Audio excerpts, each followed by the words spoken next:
कन्हैया मैंने जन्म ली कन्हैया कृष्ण की बात कन्हैया मैंने जन्म ली कन्हैया बातों की बरसात कन्हैया मैंने जन्म ली कन्हैया।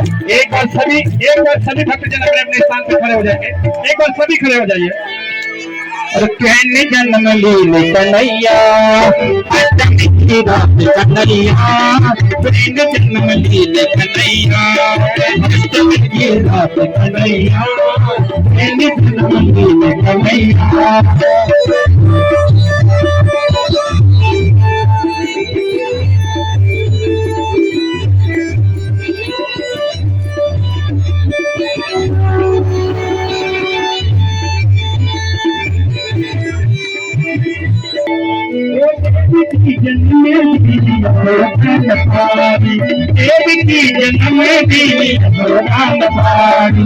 जन्म लटूरी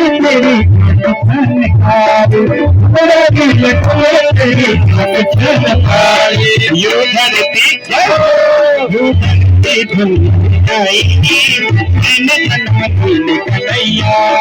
अष्टमी की बात कन्हैया कन्हैया बातों की बरसात कन्हैया।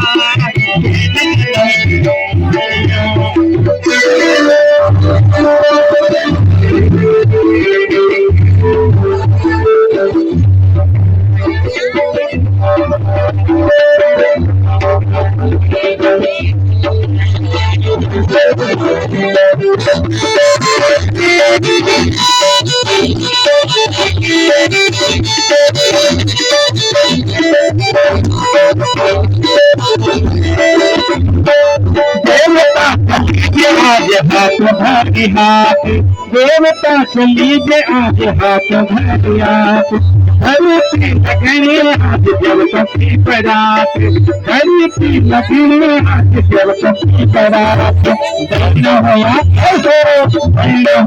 काज हमारा धन्य जन्म कन्हैया धन्य होया काज हमारा धन्य जन्म कन्हैया।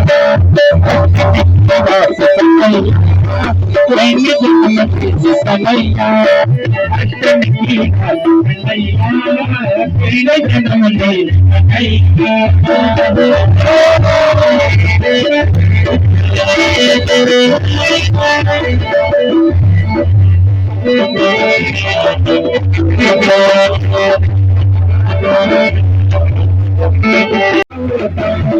तेरी जय जय हो तेरी जय जयकार गई कोई जन्म लीली कन्हैया अष्टमी की रात कन्हैया कोई जन्म लीली कन्हैया अष्टमी की रात कन्हैया कोई जन्म लीली कन्हैया बातों की बरसात कन्हैया कोई जन्म लीली कन्हैया।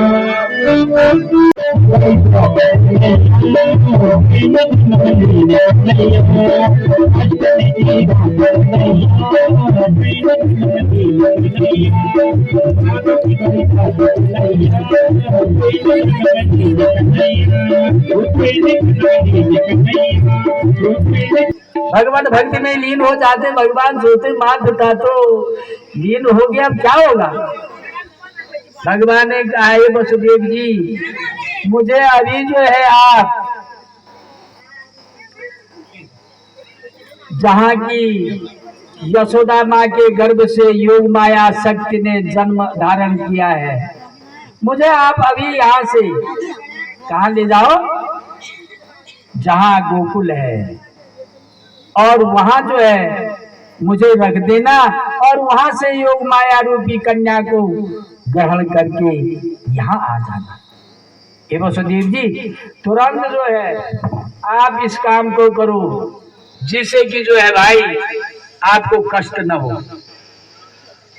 और ऐसा कह करके भगवान क्या हो जाते बच्चे के रूप में। पहले तो विराजमान थे नारायण और तब हो गए जैसे बच्चे हो गए देखा तो हाथ की हथकड़ी गई पांव की बेड़िया गई और दरवाजे भी खुल गए। दरवाजे पे देखा तो पहरादार तो सोए हुए। वसुदेव ने सोचा कि यही उचित मौका है, बहुत बढ़िया समय है, जो मुझे आदेश है मैं वही करूंगा। तुरंत बच्चे को सिर में रखा और तुरंत ही आधी रात उस समय जो कि भाई इस प्रकार की रात है कि दोषी भगवान साचा पुरुष वर्गते बदा केवल भवनानंद स्वरूप सर्वदिव्य भगवान आदिदेव जनार्दन को सर्व धारण करके और जब जा रहे हैं जहाँ पे अंधेरा है वहां पे बिजली चमक रही है, गर्जना हो रही है, आकाश से जो है हल्की बूंदाबांदी पुष्पों की वृष्टि हो रही है। भगवान नारायण जो है पिता वसुदेव के सिर में विराजमान होते जब जा रहे हैं तो भाई जैसे यमुना के किनारे पहुंचे, यमुना में जैसे ही प्रवेश किया तो यमुना जो है उछल कूद करती हुई सोच रहे में भगवान के दर्शन कब करूं, भगवान से स्पर्श कब लूं। तो भगवान आदिदेव जनार्दन सोच रहे हैं कि पिता के ऊपर जो है पानी आ रहा है, पिताजी डर रहे हैं, इसलिए भगवान ने पीछे से क्या कर दिया, पांव लंबा कर दिया। जैसे ही यमुना जी ने भगवान के चरण स्पर्श किए वैसे ही गंगा नीचे की नीचे और ऊपर की ऊपर, सुंदर रास्ता मिल गया। और वसुदेव जी भगवान नारायण को लेकर के कहाँ पहुंच जाते हैं, जहाँ यशोदा माँ ने योग माया को जन्म दिया है, परंतु तो पीठ पलटा रखी है, पता ही नहीं कि मेरी कन्या है या बालक है। योग माया ने सबको निंद्रा अवस्था में रखा है। दरवाजे खुले, वसुदेव जी गए और भगवान को वहां पर रख देते और योग माया रूपी कन्या को लेकर के वापस आते हैं। तब तक जो है गंगा यथावत रहती है, यमुना जो कदम आगे रखा वैसे ही पानी नीचे को गया। जैसे ही भगवान वसुदेव जी जो है योग माया को लेकर के गंगा से पार चले जाते हैं, यमुना अपनी यथा स्थिति पे पहुंच जाती है। जैसे ही कारागार के दरवाजे पे जाते हैं, अंदर जाते हैं, दरवाजे बंद हो जाते हैं। जैसे ही देवकी के गोद में योग माया रूपी कन्या को देते हैं, हाथों में हथकड़ी लग जाती है, पांव पे बेड़िया, और जब यथा स्थिति पूर्वत हो जाती है तब जो है योग माया आवाज निकालती है, रुदन करती है। जैसे रुदन करती है तो वैसे ही सबकी नींद खुल जाती है। जब नींद खुल जाती है तो पहरेदार सोचते क्या रे ये क्या हो गया, हम कहीं सोए तो नहीं थे, कोई बात तो नहीं होगी। तुरंत उठे, कन्या की आवाज सुनी, कंस के पास गई, कहा कि हे महाराज बच्चे के जन्म की आवाज आ रही है।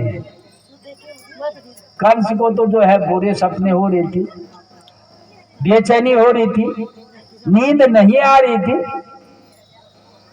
और कंस तुरंत उठ करके आया, कारागार के दरवाजे खोले और देवकी के गोद से जैसे ही कन्या को निकाला वैसे ही देवकी ने कहा, हे भाई ये तो कन्या है, इससे आपको काहे का भय है, इस कन्या को मुझे खिलौने के रूप में रह दो भैया, ये मेरा खिलौना रहेगी, इससे आपको कोई भी कष्ट नहीं होगा। कंस ने कहा, हे देवकी यदि इससे नहीं होगा तो इसका जवाई तो होगा, दामाद तो होगा बलशाली, वो मेरे साथ युद्ध करके मेरा वध कर दे। आकाशवाणी आपने भी सुनी और मैंने भी सुनी, इसलिए मैं इस कन्या को नहीं छोड़ सकता हूं। तो देवकी के गोद से छीन करके ले जाता है और सोचता मुझे क्या करना चाहिए, तुरंत ही जिससे कि मैं इसकी एक ही चोट में बंद कर, ऐसी बुद्धि आ गई। होनहार को कौन जानता, जो होने की होती है वैसी ही बुद्धि पलट जाती है। बाहर आते आते कन्या का एक पांव पकड़ा और सोचा मैं कि पटक करके इसको मार दूं। वैसे ही योग माया रूपी कि मया हृदय मन जाता खल चटंतता यत्र कवापसन सत्यो माहिंसी चचक्रे बड़ा। कंस के हाथ से छूट करके और कहा चले जाती आकाश में। आकाश में चतुर्भुज से या लक्ष्मी, चतुर्भुज रूप में भगवती दुर्गा जो कहती है कि नंद गोप गृह जाता यशोदा गर्भ संभव। वो नंदा, वो भगवती, वो आदि शक्ति कंस के लिए कह रही है, कंस मेरी मृत्यु तेरे हाथ पर नहीं थी और न तेरी मृत्यु मेरे हाथ है। तेरे शत्रु ने जन्म ले लिया है और उसके हाथ में तेरी मृत्यु अवश्य है। तेरे शत्रु ने तो जन्म ले लिया, तू तो मुझे वृथा मारा था। इसलिए इते प्रभाचता देवी माया भगवती भुई बहु नाम निकेतन बहु नामा बभूव। वही आदि शक्ति जो है कई नामों से प्रसिद्ध होती है, माँ आदि शक्ति वहीं पर अदृश्य हो जाती है। और कंस के लिए जब कह देते हैं कि हे कंस तेरे शत्रु ने जन्म ले लिया, कंस बड़े आश्चर्य में पड़ जाता, अंदर आता है।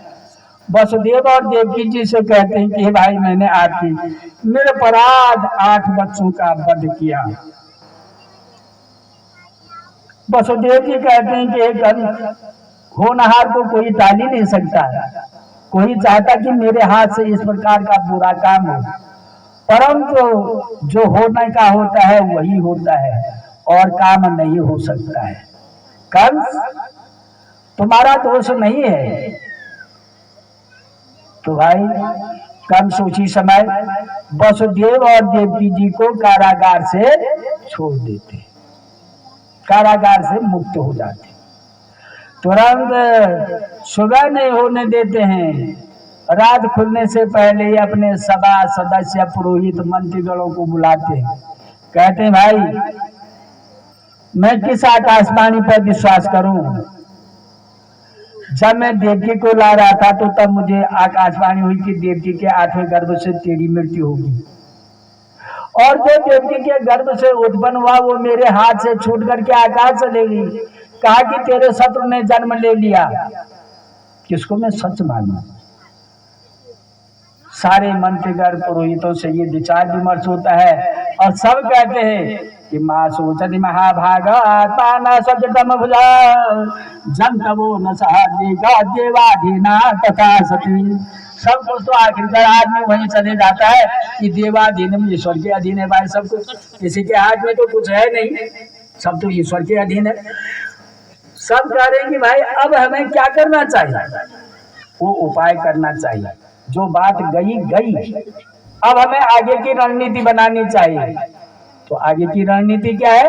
कंस का जो पाप का घड़ा थोड़ा अधूरा रह गया उसको पूरा करना है।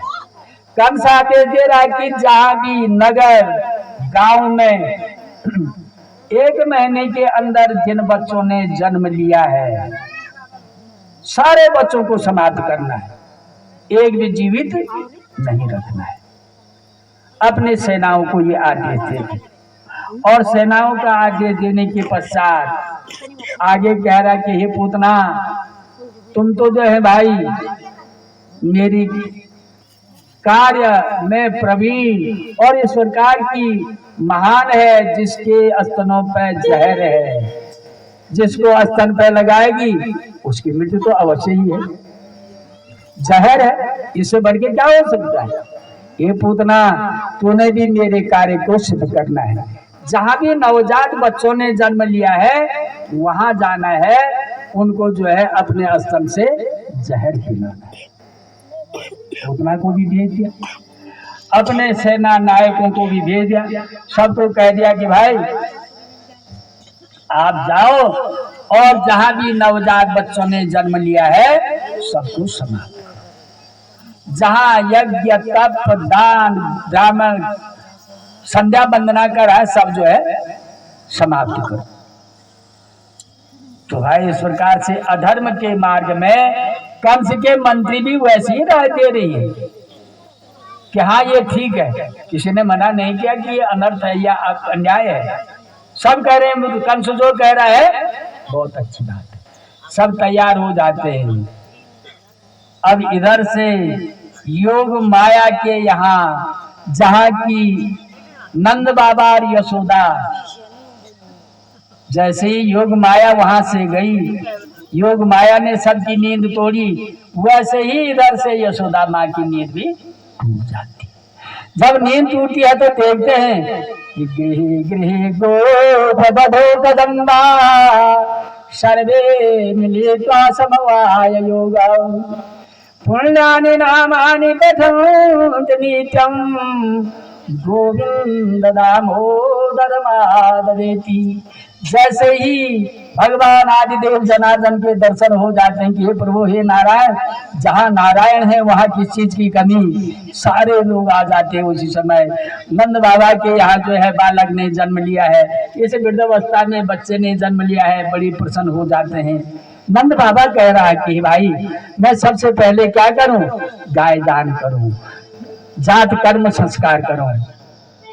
तो नंद बाबा बच्चे के होने पे जात कर्म संस्कार करते हैं, दान देते हैं। कमी कहाँ, जहाँ नंद बाबा इतने गरीब थे, भगवान नारायण के वहाँ आ जाने पे कहीं कमी नहीं है।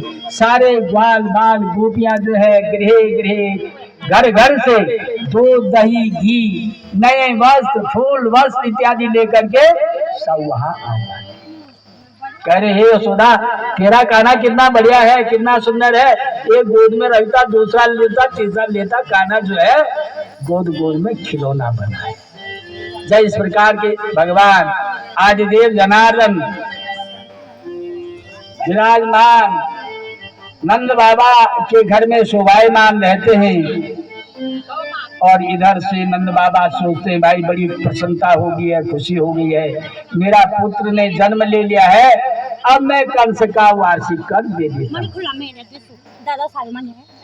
अच्छी बात होगी, कंस का वार्षिक कर भी तो मुझे अब दे देना चाहिए, मेरा तो बालक हो गया है।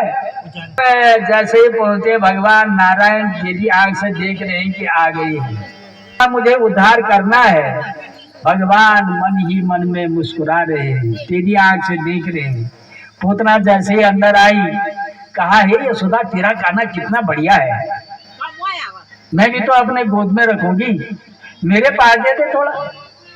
तो भाई यशोदा माँ मना भी नहीं कर सकती, यदि मना करती है तो लोग कहेंगे भाई आज तो यशोदा का बच्चा हो रखा है, यशोदा को अहंभाव हो गया, हमारे पास नहीं दे, इसलिए यशोदा माँ मना भी नहीं कर सकती है।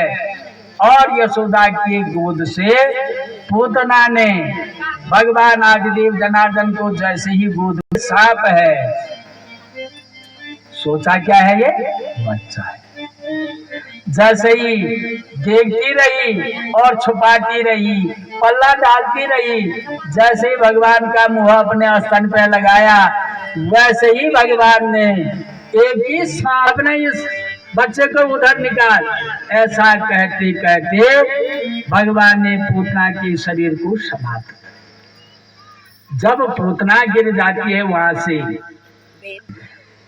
तो इस प्रकार का 6 कोस तक के जितने भी छोटे पेड़ पौधे थे सबके सब टूट, जब इस प्रकार से टूट जाते हैं तो भाई नोनम निर्चमया एवं परमो जना दृष्टा मानतव्य योगी दो न चमुयति। बहुत बड़ी जब आवाज हो जाती है, पूतना गिर जाती है, बच्चा कहाँ जाएगा, जहाँ पूतना का छाती होगा वहीं तो बच्चा होगा। 6 कोस की दूरी यशोदा मैया और गोपियाएं वो देखते रह जाते, कह रहे कहाँ हमारा बच्चा गया। दौड़ते दौड़ते जाते हैं तो भगवान आदिदेव जनार्दन पूतना की छाती में सुंदर मुस्कुरा रहे हैं, बैठे हुए कि मैंने आज एक का उद्धार कर दिया। यशोदा माँ दौड़ती तुरंत पंचगव्य ले जाती है, छींचती है, कहता छूतक हो गया मेरे बच्चे पे, कल जन्म हुआ और आज ये घटना होगी, तो क्या अनिष्ट हो रहा है। हे प्रभु आपकी कैसी महिमा है, यशोदा माँ को क्या पता ये नारायण। मन में आश्चर्य हो रहा है और उधर से पूतना का उद्धार हो जाता है। जब भगवान पूतना का उद्धार कर लेते हैं तो भाई यशोदा माँ थोड़ा राग भी लगा देती है कि कहीं इस पर छल तो नहीं लग गया, पूतना का इतना बड़ा भयंकर शरीर है। तो भाई अपने बच्चे को जो है विभूत लगा करके पंचगव्य करके गोद में रखती है, स्तनपान कराती है। अब उतरा ही नंद बाबा कहाँ रहते हैं, कंस का कर देने जाए। अब कंस के यहाँ जैसे ही कर देते हैं उसके पश्चात नंद बाबा को दूर से वसुदेव जी देखते हैं, कहते अरे यहाँ तो नंद बाबा आ रखे, ये यहाँ क्यों आए होंगे। नंद बाबा ये कंस ने तो सारे राक्षसों को जो है प्रेरित कर रखी, जहाँ भी नवजात बच्चे हैं उनको समाप्त करो। और नंद बाबा यहाँ आ गए, वहां तो बच्चा अकेला होगा। नंद बाबा के पास तुरंत वसुदेव जी दौड़ के आते हैं, कहते हैं नंद बाबा आपका इस वृद्धावस्था में बालक हुआ है, बहुत ही अच्छी बात होगी। नंद बाबा ने कहा कि हे भाई वसुदेव जी मेरा तो बालक हुआ, परंतु देखो कंस कितना दुष्ट दुराचारी है, उन्होंने आपके 8 ही बच्चे सब समाप्त किए। वसुदेव जी ने कहा कोई बात नहीं, वो तो होनहार वाली बात है नंद बाबा, आप यहाँ मत रुको, आप सीधे वापस जाओ, कोई भी बात हो सकती है। नंद बाबा के मन में शंका हो जाती, भाई कोई आदमी बाहर रहता है, कोई शंका वाली बात कर लेता तो वो तुरंत वापस आ जाता। वैसे ही नंद बाबा वापस आ गए, दौड़ते हुए आए कि भाई वास्तविक कंस तो बहुत दुष्ट दुराचारी है, कहीं ऐसा तो नहीं होगा। रास्ते में आते तभी देखा तो पूतना का शरीर वहां गिरा हुआ है। नंद बाबा बड़े आश्चर्य दौड़ते दौड़ते आते हैं कि ये घटना क्या होगी, हमारा बच्चा हुआ शरीर की डांट चारों तरफ से आग जग लगाई तो पूतना के शरीर से सुंदर चंदन की खुशबू उस धुएं में आई, क्योंकि भाई उन्होंने भगवान जो भी उसका पाप था वो तो भगवान के स्पर्श से सब दूर हो गया। तो इस प्रकार से भगवान सबसे पहले तो पूतना का उद्धार करते। जब पूतना का उद्धार हो जाता है तो माँ यशोदा और गोपियां अनेक प्रकार के रातों रात अनेक प्रकार के जो है फूल दही मक्खन नारायण जहाँ विराजमान है, कहाँ कमी होगी, कमी तो कहीं है नहीं। तो कंस तृणावर्त को कहता है कि हे तृणावर्त भाई तू योग वाला है और तू अपनी माया से जैसे चक्रवात तूफान होता है तो उस रूप में जा और उस बालक को उड़ा करके आकाश ले जाना। कंस को तो ये पता हो गया कि पूतना दे जी मैंने वापस नहीं आई, इसका मतलब तृणावर्त को कह रहा है कि हे तृणावर्त अब भैया आपको जाना है, आप मायावी हैं और मायावी के साथ तुमने उस बालक का हरण करना है, उसको समाप्त करना है। 5वें दिन में जैसे ही यशोदा माँ बाहर गोद में रख करके बालक के साथ जैसे ही खेल कर रही थी कि हे कान्हा देखो आप अभी 5 दिन के नहीं हुए, होने के दिन से ही ऐसी घटना घट गई। भगवान देख रहे हैं कि भाई कंस ने जो है तृणावर्त भेज दिया, यदि बबुला का रूप धारण कर दिया तो माँ को भी कष्ट हो जाएगा। इसलिए पहले तो भगवान का शरीर क्या था, हल्का था, परंतु भगवान ने अपना शरीर क्या बना दिया, इतना भारी बना दिया वज्र के समान। माँ की गोद थक गई। माँ की गोद जैसे ही थकी तो ये सोचा भाई यशोदा माँ भ्रमित में पड़ गई और सोचा कि ये मेरी गोद क्यों भारी हो गई।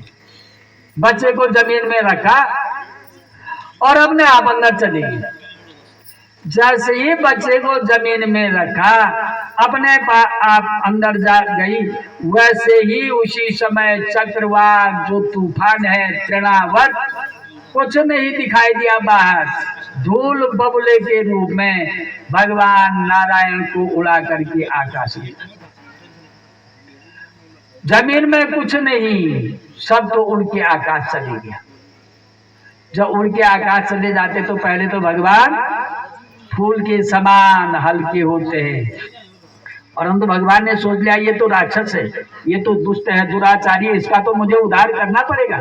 भगवान अपने कोने और घुटनों से तृणावर्त का गला दबाते हैं और गला दबा करके तृणावर्त का भी उद्धार कर लेते। बहुत जोर से जो है कि जमीन में जब तृणावर्त गिरता है और भगवान जी उसी के साथ नारायण कृष्ण आदिदेव जनार्दन, धूल भी समाप्त हो जाती, बहुत बड़ी आवाज हो जाती है। यशोदा माँ दौड़ती रहती, मेरा बालक कहाँ गया, दिखाई नहीं दे रहा, इतना छोटा था, कहाँ होगा। यशोदा माँ दौड़ती दौड़ती ऐसी देखती रहती है, तभी जो है बहुत बड़ी आवाज हो जाती है। जाते वहां तो देखते हैं कि इतना बड़ा दुष्ट दुराचारी तृणावर्त का शरीर पड़ा हुआ और भगवान वहीं पे बैठे हुए।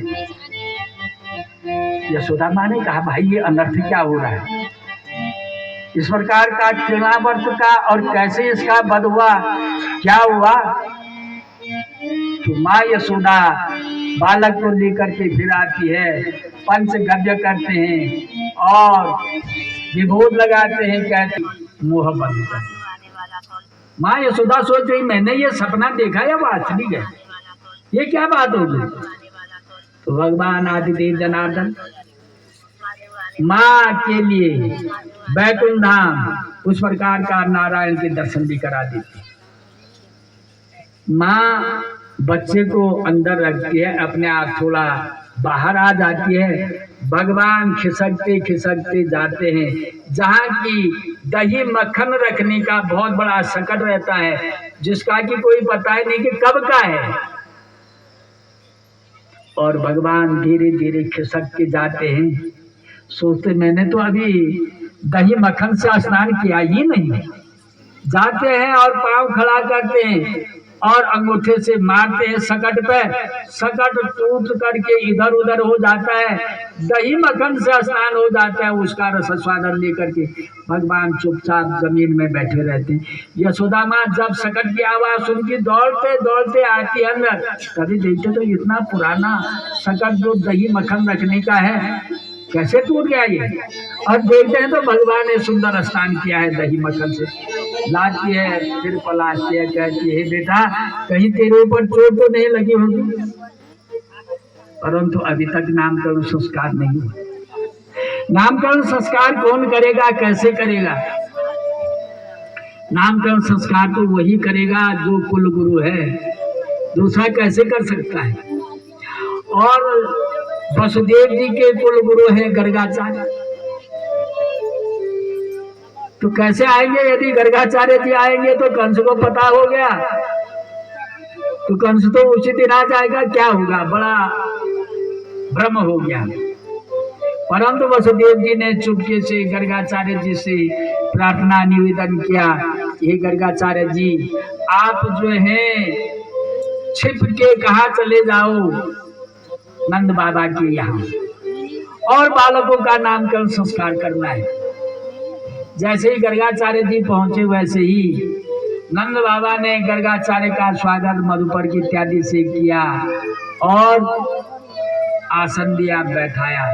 कहा ही गर्गाचार्य जी आप हमारे बच्चों का जो है नामकरण संस्कार कर देंगे। उन्होंने कहा मैं कर दूंगा जरूर, परंतु इतना गुप्त नामकरण संस्कार होना है जिससे कि किसी को भी पता न हो। यदि कंस के यहाँ ये सूचना चली गई कि गर्गाचार्य ने नामकरण संस्कार किया, तो कंस निश्चित रूप से ये सोचेगा कि ये तो वसुदेव और देवकी के ही पुत्र है, नहीं तो गर्गाचार्य क्यों जाता है। इसलिए गर्गाचार्य जी ने भगवान कृष्ण और बलदेव का नामकरण गौशाले में ही किया।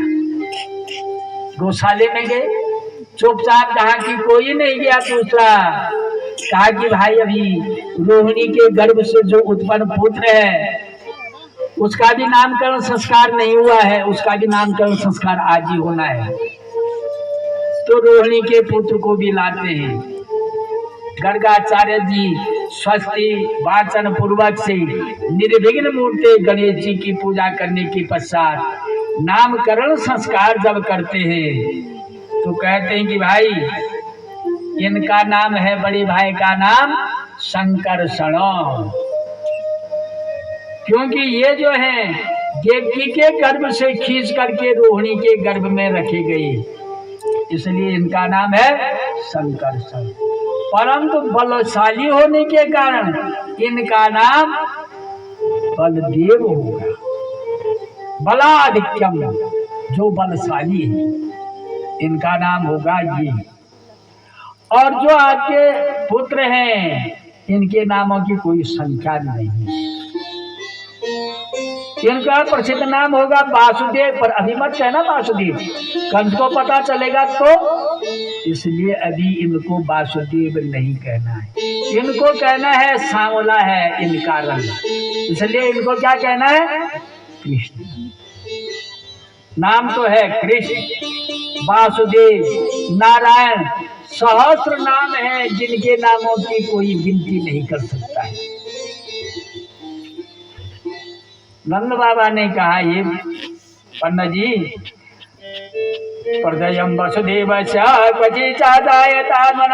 वसुदेव इति श्रीमान विद्या संप्रयत छदे। वासुदेव तो इनका प्रसिद्ध नाम रहेगा ही रहेगा, और सहस्रों नाम इनके प्रख्यात रहेंगे। कान्हा, कृष्ण इनके प्रिय नाम होंगे। नंद बाबा ने कहा है, गर्गाचार्य जी, ये तो सब कुछ हो जाएगा, परंतु आप ये बताओ कि इनके जन्म लेने पर ही अनिष्ट हो गया। पूतना आई, पता नहीं कौन राक्षस आया, उड़ा के आकाश में ले गई। इतना बड़ा पुराना सकट था, वो टूट गया। इनके ग्रह देख दो आप जरूर, कितना कष्ट है। और तो तब गर्गाचार्य जी कहते हैं कि बहो निसंति च नामानि रूपाणि च सुतस्यते गुण कर्म रूपाणि तान्यादि दो न जानत। हे नंद बाबा, इनका गुणगान तो वेद भी नहीं कर सकते हैं। सुन लिया, ये जो है यहाँ उद्धार के लिए आए हैं, इन्होंने कैकों का उद्धार करना है। ये तो साकार रूप में नारायण है। हे नंद बाबा, इनकी चिंता करने की कोई आवश्यकता नहीं है। तो उपद्रव करना भी शुरू कर देते। बाल बाल बिना काना का कोई नहीं रह सकता है, न गोपियां रह सकती, न ग्वाल बाल रह सकते हैं, न वृद्ध रह सकता, न जवान रह सकता। बिना काना के दर्शन का तो कोई रह ही नहीं सकता है। परंतु कान्हा इस प्रकार का काम करने बैठ गया कि भाई, जहाँ भी जिसके दही मक्खन है वहाँ जाना है, दही मक्खन खा लेना है और अपने साथियों को भी बांट देना। सबसे पहला काम तो ये भगवान ने शिकायत करने आ गए कि यशोदा, तेरा कान्हा तो जो है इस प्रकार से हमारे यहाँ जाकर के दही मक्खन खा रहा है। अब एक बार ये हुआ, दूसरे दिन को जैसे ही दही मक्खन खा लेते वैसे ही उधर बैठ के कहा कि हे कान्हा, तो हमारे यहाँ से दही मक्खन। उन्होंने कहा, तुम तो चौकीदार हो, मालिक तो मैं हूँ, मालिक को क्यों कह रहे तुम कि दही मक्खन खा लिया? मैं तो मालिक हूँ ना, तुम तो चौकीदार हो। तुमने चौकीदारी नहीं कर पाई तो मैं तो मालिक हूँ, मैंने खा लिया, क्या हुआ? और मुस्कुराए चल हो गया। अब जब दूसरे दिन से और शिकायत हुई तो उन्होंने दही मक्खन भी खाया और जितना रहा सबको बांटा, जितना बचा बंदरों को भी दिया, और जो मटकी थी उसको भी फोड़ दिया और रख दिया वहां पर, अपने आप चल। सब आगे, यशोदा तेरा कान्हा अच्छा नहीं है, तेरा कान्हा तो जो है भाई हमारे यहाँ दही भी खा रहा है, मक्खन भी खा रहा है, बर्तन भी फोड़ रहा है, यदि किसी ने शिकायत लगाई तो उसमें भी थप्पड़ मारा। अब क्या करना तेरे का? और जैसे ही कहो तो मुस्कुरा गया तो सबका गुस्सा समा। यदि ज्यादा कहने बैठो तो कहता कि भाई मालिक तो मैं हूँ, तुम कहाँ के मालिक? तो क्या कह सकते तेरे कान्हा को? गुस्सा तो कोई कहीं भी नहीं सकता है और ना हाथ उठा सकता है। भगवान ने सोचा अच्छा ये मेरी शिकायत इस प्रकार से भी लगा रहे हैं। दूसरे दिन भगवान ने क्या किया कि बत्सान मंजत का सेवा समय क्रोध संजता हासते कल्पते। भगवान ने दूसरे दिन से क्या कर दिया, जैसे ही शाम को लोग गोदोहन के लिए जाते हैं उससे पहले अपने हाथ चले गए और स्तन पे लगाया मुआ, जितना अपना पेट भरा भरा, जितना बचा बछड़ों को खोला और उन्होंने भी दूध पी लिया। क्या लाते लोग, उन्होंने कहा होगी शिकायत पूरी, अब बनाओ तुम मक्खन और दही, मैं नहीं तो लेना था, मेरे लिए तो था। फिर आगे दूसरे दिन यशोदा माँ के पास शिकायत करने के लिए, हे यशोदा तेरा काना जो है ना एक डाकरी न माना से रामा क्या गोपदार का कृष्णो भजीता जा मातृवानिवसते। यशोदा माँ तेरा काना अच्छा नहीं है, ये जा करके अब तो ये और भी काम कर रहा है, बछड़ों को भी खोल दे रहा है, अपने आप परवात राती सुबह उठती है काना के बिना रह नहीं सकती है। आ जाते सबके सब और शिकायत लगाने के सबके सब आ जाते हैं।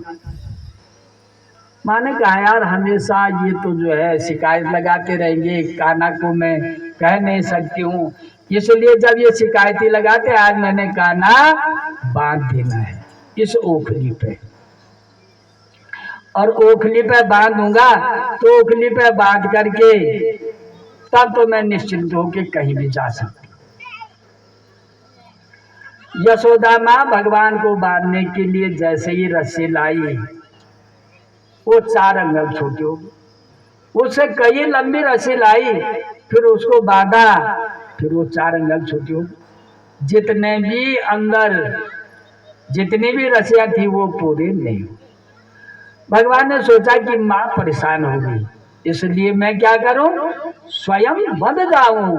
छोटे से तिनके पे स्वयं ही ओखली पे बंध गई। जब बंध जाते हैं भगवान आदिदेव जनार्दन बंध जाते हैं तो माँ यशोदा देखती हुई चली जाती है, कहते यार आज तो मैंने काना बांध दिया है, अब तो कोई शिकायत नहीं करेगा। भगवान ने जैसे ही माँ यशोदा गई वैसे ही ओखली को धीरे धीरे खिसकते खिसकते उस स्थान पर ले गया जहाँ पर जुड़वा यमलार्जुन के वृक्ष थे, और वो यमलार्जुन के वृक्ष जुड़वा थे। अब भगवान ओखली ले गया, जैसे ही उन वृक्षों के से आगे गया मारा झटका और दोनों वृक्ष जमीन में गिरे। जैसे ही जमीन में गिरे वैसे ही जो है कृष्ण सदगृह के तो व्यग्रया मातृ प्रभो अद्राक्षी अर्जुनो पूर्व गुह्य को धनदात्मजो। कहते भाई उन दोनों वृक्षों से 2 सुंदर पुरुष उत्पन्न हुए और उन दोनों पुरुषों ने भगवान को प्रणाम किया और प्रणाम करके स्तुति की, और स्तुति करने के बाद वो कहाँ चले जाते हैं, आकाश मार्ग को चले जाते। कहते भाई वो दोनों पुरुष उन पेड़ों तक क्या क्यों मिला होगा, तो भाई ये थे कुबेर के 2 पुत्र नल और कुबर। तो नारद ऋषि जी जा रहे थे कहीं, तो वो नल और कुबर जो है गंगा में नग्न स्नान कर रहे थे। स्नान कभी नग्न नहीं करना चाहिए, माँ है। अब लोग छिप गए, अन्य लोग लज्जित हो गए, परंतु नल कुबर नारद को देख करके भी वहां से हटे नहीं।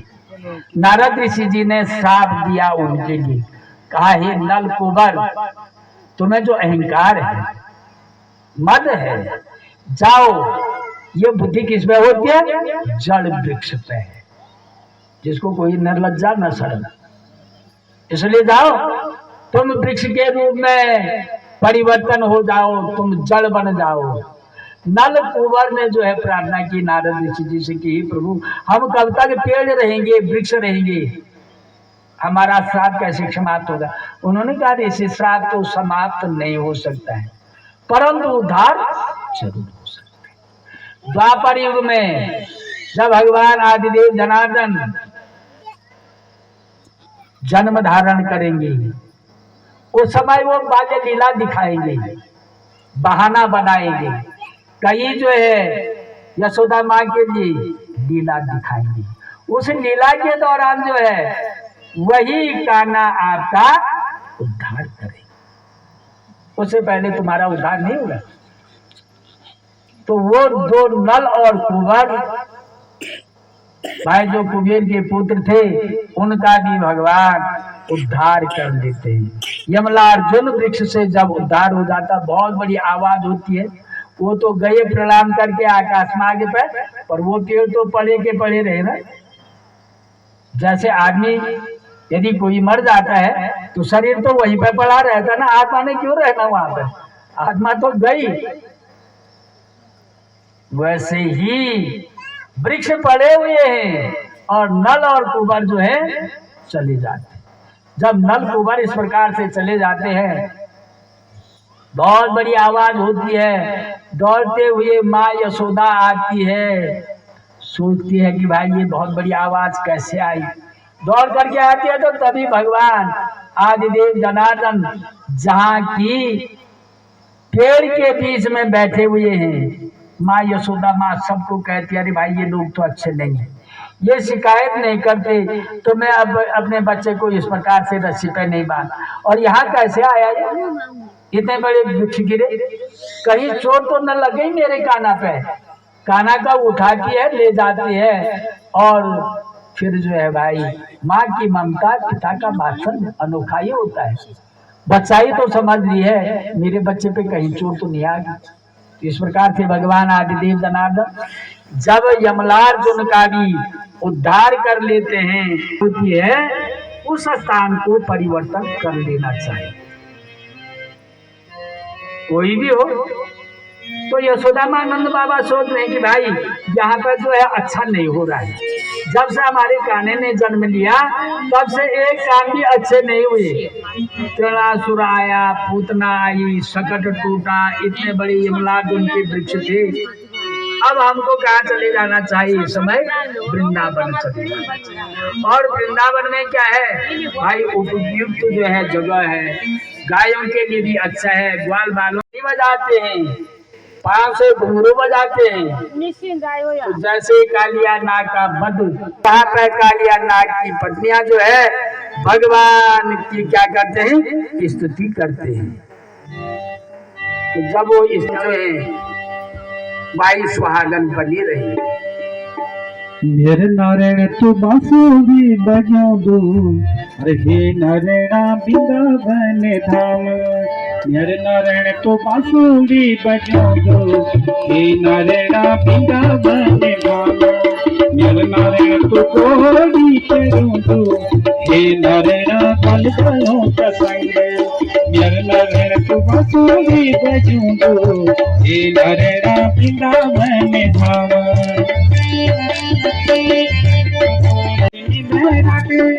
नंदनी बैरागे मेरे नारायणा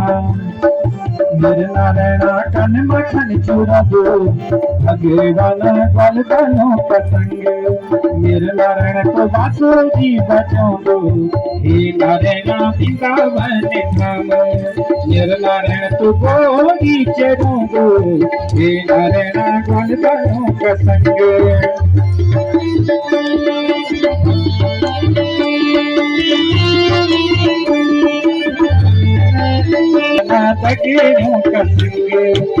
नारायण को बांसुरी बजाओ दो, ये भगवान वृंदावन धाम। एक बार दोनों हाथ ऊपर उठा करके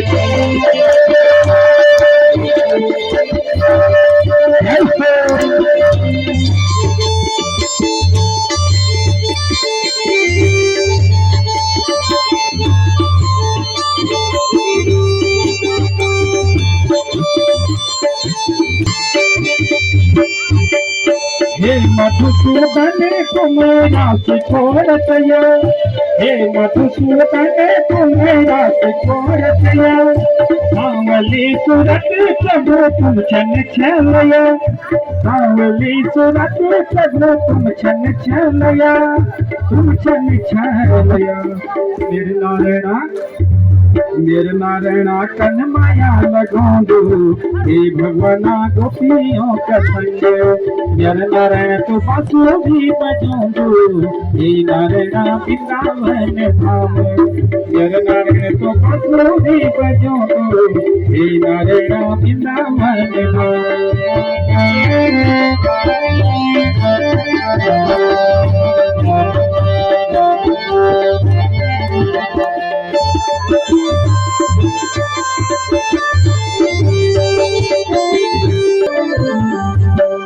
तुम वेला भगवानी मेरा नैनो का नारायणा तुम वेला भगवानी मेरा नैनो का नारायणा जैसे कुछ प्यार देखे में जय तुम देना जैसे कुछ प्यार देखे में जय तुम देना ये जय तुम देना।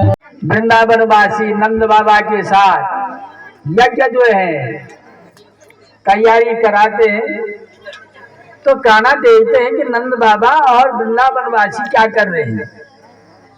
पूछा यशोदा माँ से कि हे माँ नंद बाबा किस चीज की तैयारी कर रहे हैं। तो कहा कि नंद बाबा से ही जाके पूछो बेटा। नंद बाबा के पास गए कान्हा कहा कि हे पिताजी आप ये यज्ञ किस लिए कर रहे हैं। कहा कि बेटा हम यज्ञ करेंगे इंद्र प्रसन्न होगा बारिश आएगी अच्छी घास होगी अच्छा अन्न होगा सबका पालन होगा इसलिए तो इंद्र को प्रसन्न करना जरूरी है।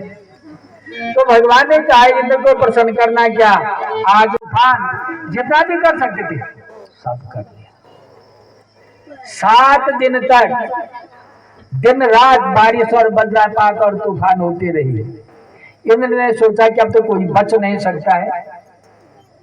7 दिन तक न किसी को भूख लगी न प्यास लगी क्योंकि भगवान ने तो पूर्ण रूप से जो है भोजन किया था और पानी के बदले इतना दूध पिया था। प्यास भी नहीं लगी किसी को नहीं। जब भगवान तृप्त थे तो किसी को भूख भी नहीं लगी प्यास भी नहीं लगी। 7वें दिन में जब इंद्र थक जाता है पानी नहीं रह जाता है मेघों से जल के नाम की कोई चीज ही नहीं है सब यथावत स्थान चले जाते हैं।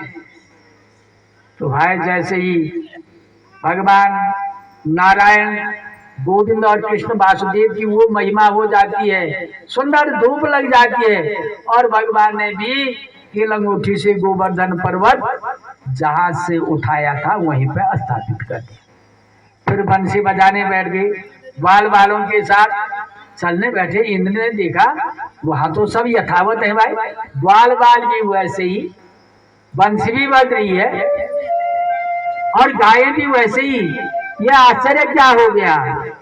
तो कहते हैं कि भाई जब महाभारत के समय में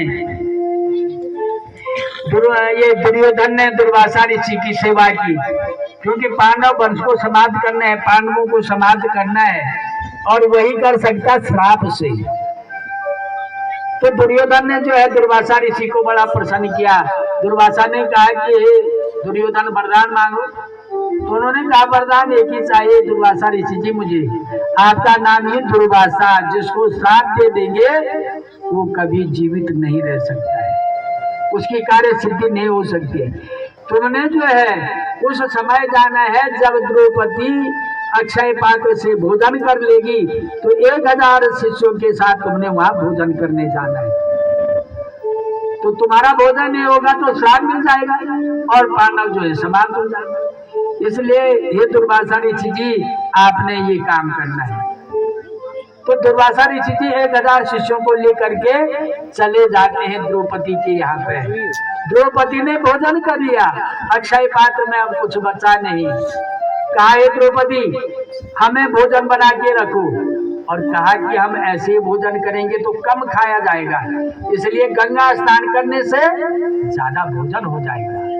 चले गए गंगा स्नान के लिए हमें भोजन बना के रखना हम अभी आते हैं। द्रौपदी ने कहा हे प्रभु हे नारायण हे कृष्ण हे वासुदेव मेरी विपत्ति को समाप्त कर दो प्रभु। तो भगवान आए। भगवान ने कहा ये द्रौपदी क्यों मेरी पुकार हुई, क्या बात है? द्रौपदी ने कहा, ये प्रभु, पांडवों कृष्ण आधार, हमारे आधार तो आप हैं। मैंने भोजन कर दिया, अब 1000 शिष्य सहित दुर्वासा ऋषि जी आएंगे, उनका भोजन नहीं होगा, वो हमें श्राप दे देंगे। कैसे होगा? तो भगवान ने कहा, हे द्रौपदी, आपका जो अक्षय पात्र है उसका जहाँ पे जोड़ है वहां पे देखना कुछ लगा तो होगा, ऐसी बात नहीं कि नहीं, कुछ कहीं तिनका तो होगा। तो द्रौपदी ने अक्षय पात्र में देखा तो उसके जहाँ पे जोड़ रहता है बर्तन का, वहां पे एक छोटा सा साकान लगा हुआ था और द्रौपदी उस साकान को लेकर के आ गई। कहा, हे प्रभु, यही साकान नेत्रहीन है। भगवान ने वो मुंह में डाला, कहा तृप्त हो गया, पेट भर गया। और भगवान का क्या पेट भरता? दुर्वासा ऋषि के साथ जितने भी शिष्य थे, दुर्वासा ऋषि तक सबका पेट भर गया। पेट भर गया तो उनको खाने की इच्छा ही नहीं हुई। उन्होंने कहा, वहां भोजन बना होगा और हम भोजन नहीं करेंगे तो हमें तो द्रौपदी श्राप दे देगी, हम इतने अन्न का बर्बाद कर देंगे, इसलिए ऐसा करते हैं यहीं से वापस चले जाते हैं। वो द्रौपदी के यहाँ नहीं है, इसलिए 7 दिन तक किसी को भूख प्यास नहीं लगी, क्योंकि भगवान तो तृप्त थे, किसी को भूख नहीं लगी, प्यास नहीं लगी। इसलिए जैसे भगवान बंशी बजा रहे हैं, सारे आनंद से कृष्ण की लीला के साथ वृंदावन में भ्रमण कर रहे हैं। इंद्र ने देखा, ये तो सब जीवित है भाई, ये कैसे हो सकता है? इंद्र तुरंत आया, भगवान ने अपना चतुर्भुज इंद्र को दर्शन दिया। कहा, हे इंद्र, तुझे अहंकार हो गया था, ये तेरा मान भंग है, तेरा कर्तव्य है, आदमी को अपना कर्तव्य निभाना चाहिए। क्या यज्ञ नहीं होगा तो तू बारिश नहीं करेगा? ये स्वार्थ है क्या? ये तो कर्म की प्रधानता है भाई, जिसके पास जो कर्म है उसको वो करना चाहिए, और यदि वो स्वार्थ पर चले गए तो कार्य सिद्ध हो जाएगा। इंद्र, तुझे अहंकार हो गया था, इसलिए इंद्र, इस प्रकार से तू देवताओं का राजा है, तुझे बरसात करनी चाहिए समय पे। जब आदमी यज्ञ करे तभी तो बरसात करेगा। तो भगवान आदिदेव जनार्दन ने वहां पे इंद्र का जो मान भंग, इंद्र ने तब भगवान से क्षमा याचना की, और क्षमा याचना के पश्चात इंद्र जो है अपने आसन के लिए चले जाता है। और भगवान आदिदेव जनार्दन वृंदावन में ग्वाल बालों के साथ, गोपियों के साथ अनेक प्रकार की लीलाएं दिखाते रहते। गोविंद गोविंद हरे मुरारी, हे नाथ नारायण वासुदेवम, जीवे स्वामित देवा, गोविंद दामोदर माधवेति। ओम नमो भगवते वासुदेवाय नमः।